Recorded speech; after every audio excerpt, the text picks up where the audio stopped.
plasta kagi. Lawa. Oh, yan ang gi-blower daan yung miniature circuit breaker kay para maplastar ang mga wires bay. So basta igugmaon yun yung mong trabaho, nindot yung kagagi. Kanayang gibuhat is kanang grounding, siya nang giplastar. Kung nakita na nyo, yellow green ang gihang gamit, kaya muna sa color coding sa ground. Then gibutangan niya og wire connector crimping type bay. Kung napansin niyo anong gisa, yan ang murag as a whole, talutulong ura upat-upat, kay gamera espasyo yahang grounding terminal. So isa na nga sekreto bay. Then kining blue, grabe no, color coding yun bay, lahi ragi dito sa labas. Dili sa tuwa, wala pa kikibultay ang uban. Sukol lang kikibultay, dito sila ha, blue ang wire, kibultay, blue pod. Muna neutral. O stranded na nga wire lang gamit. Same lang yapon ang gibuhat bay, gibutangan na siya crimping.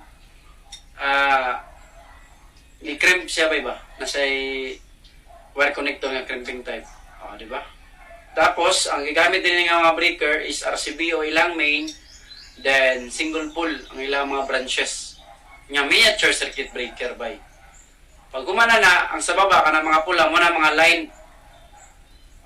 Anong sa baba, gitap bay, kay muna diha ang load side sa breaker.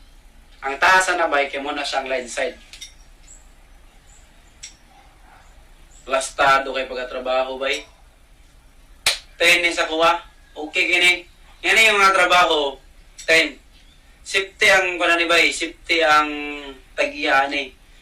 Balag mahal-mahal, pero importante nga, wapo kayo. Agi. O katong sa baba sa RCB o motong load side, padulong ang blue, padulong sa neutral. Yang pula, padulong sa line side.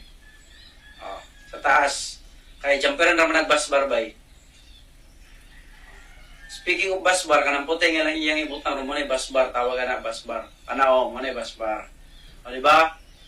Okay kay bay. Mo ni electrician nga di basta-basta.